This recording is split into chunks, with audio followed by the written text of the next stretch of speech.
Workforce planning is primarily concerned with supply and demand and fails to address the broader workforce issues and challenges.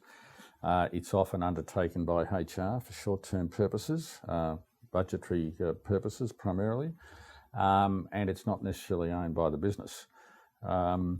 Also, in my view, a lot of organisations are delusional about their workforce strategy claims.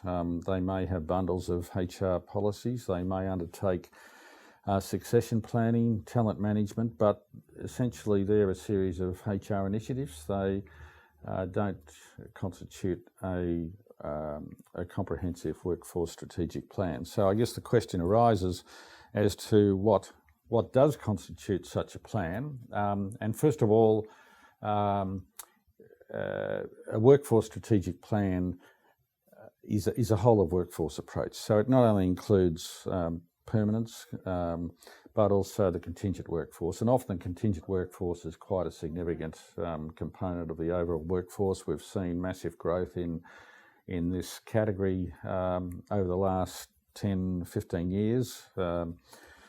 Driven by the need for organisations to maintain maximum flexibility and minimise risk. Secondly, in terms of workforce strategic planning, we take an asset-based approach. So without wanting to dehumanise people, we think of them as an asset for the purposes of this exercise. It's comprehensive in the sense that it takes into account the acquisition, development, engagement, retention and deployment of people or human capital. I guess the essence of a workforce strategy, though, is making choices about the importance of roles, linking the importance of roles to the business, because not all roles are equal. Not all roles are of equal value. So, for instance, we need to understand which are the critical roles of the organisation, which roles, for instance, are what we call make roles, where we've got to develop people and invest in people to develop them from within, which roles are buy roles, where we can acquire people virtually ready-made from the market. They're already trained and we can slot them into a vacancy, they can hit the ground running.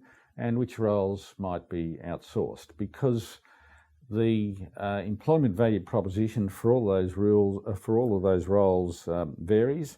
The cost of turnover for those various roles also can vary quite significantly. So it's important to have that fine-grained understanding of those role characteristics. And then once that's been achieved, then there's a question of where investment should be in terms of people in those roles.